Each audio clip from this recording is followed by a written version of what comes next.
58ನೇ ಸಂಸ್ಥಾಪನಾ ಬೆಳೆಸುತ್ತೆ. ಆದರೆ ನಮ್ಮ ಕರ್ನಾಟಕ ವಿದ್ಯುತ್ ನಿಗಮ ನಿಯಮಿತದ ಸೇವೆ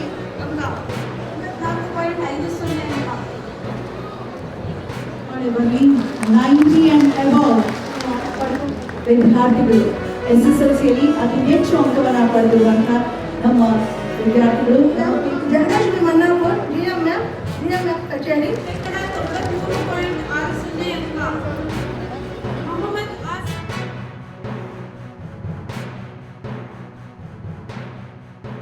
ಏನಾದ್ರು ಬೆಂಗಳೂರಿಗೆ ಏನಾದ್ರು ಹೆಚ್ಚು ಕಮ್ಮಿ ಆಗ್ತಂದ್ರೆ ಈ ಗ್ಯಾಸ್ ಸ್ಟವ್ ಸಂಖ್ಯೆ 2 ನಿಮಿಷದಲ್ಲಿ 1 ನಿಮಿಷದಲ್ಲಿ ಬೆಂಗಳೂರಿಗೆ ಕರೆಂಟ್ 344 ಮೆಗಾವ್ಯಾಟ್ ಕರೆಂಟ್ ಕೊಡುವಂಥ ಅವಕಾಶ ಇವತ್ತು ನಮ್ಮ ರಾಜ್ಯದಲ್ಲಿ ಆ ಗ್ಯಾಸ್ ಸ್ಟೇಷನ್ ಇದೆ ಇವತ್ತು ಇದೆ. ಹಂಗೆ ಏನಾದ್ರು ಒಂದು ಸಾಕ್ಷಿ ಗುಡ್ಡೆ ಬಿಟ್ಟು ಹೋಗ್ಬೇಕಲ್ಲ.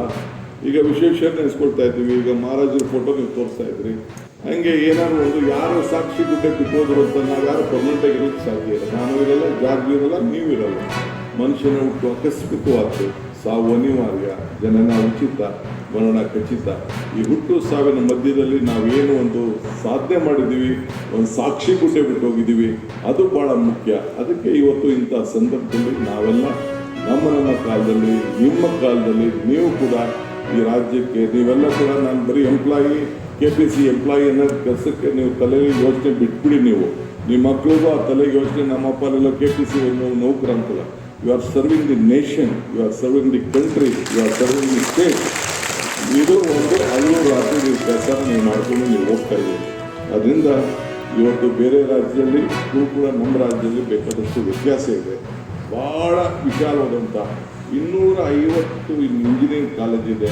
ವರ್ಷಕ್ಕೆ 1 ಲಕ್ಷಕ್ಕೂ ಹೆಚ್ಚು ಜನ ಇಂಜಿನಿಯರ್ಗಳನ್ನ ತಯಾರು ಮಾಡ್ತಾ ಇದ್ದೀವಿ. ಇವತ್ತು ನಮ್ಮ KPC ಪವರ್ ಡಿಪಾರ್ಟ್ಮೆಂಟಲ್ಲಿ ಕೆಲಸಕ್ಕೆ ಸಿಬ್ಬಂದಿಯವರಿಗೆ ಬಹುಶಃ ಬೇರೆ ಸೆಕ್ರೆಟರಿ ಸಿಬ್ಬಂದಿಗಿಂತ ಜಾಸ್ತಿ ಸಂಬಳ ನಾವು ಕೊಡ್ತಾ ಇದ್ದೀವಿ.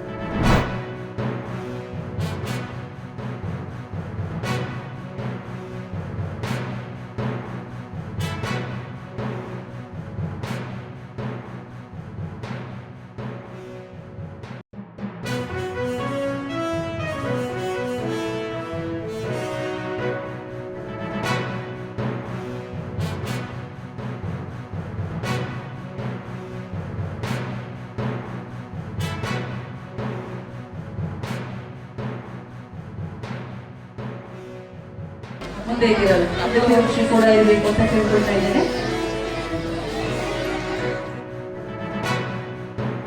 ಇದು ನಾನು ಇಂಥ ಒಂದು ವಾತಾವರಣ, ಇಂಥ ಸಂದರ್ಭಗಳು ತುಂಬಾ ವರ್ಷಗಳೇ ಆಗಿತ್ತು. ನಾನು ಧಾರವಾಡದಲ್ಲಿ ಸಹಾಯಕ ನಿರ್ದೇಶಕಿಯಾಗಿ ಕೆಲಸ ಮಾಡಬೇಕಾದ್ರೆ ನಮಗೆಲ್ಲ ಸೂಚನೆಗಳು ಇದ್ದಿದ್ದೇ ಹಾಗೆ. ಅಲ್ಲೆಲ್ಲ ನಮ್ದು ಕೃಷಿ ಪ್ರಧಾನ ದೇಶ ಅಲ್ವಾ, ಹಳ್ಳಿಗಳಲ್ಲಿ ಎಲ್ಲರೂ ಗದ್ದೆಗಳಿಗೆ ಹೋಗಿರ್ತಾರೆ. ಅವ್ರು ಸಂಜೆ ಹೊತ್ತು ಬಂದು ಊಟ ಮಾಡಿ ಆರಾಮಾಗಿ ಹೊಟ್ಟೆ ಹೊಡಿಲಿಕ್ಕೆ ಒಂದಿಷ್ಟು ಹೊತ್ತು ಕಟ್ಟೆಗೆ ಬರ್ತಾರಲ್ಲ, ಅಂತ ಸಂದರ್ಭದಲ್ಲಿ ಮಾಡಬೇಕು ಅಂತ ಹೇಳಿ ನಮಗೆಲ್ಲ ಕೈ ಕೊಡ್ತಾ ಇದ್ರು. ಹಾಗಾಗಿ ನಾವು ಚಾಚು ತಪ್ಪದೆ ಹಾಗೆ ಮಾಡ್ತಾ ಇದ್ವಿ.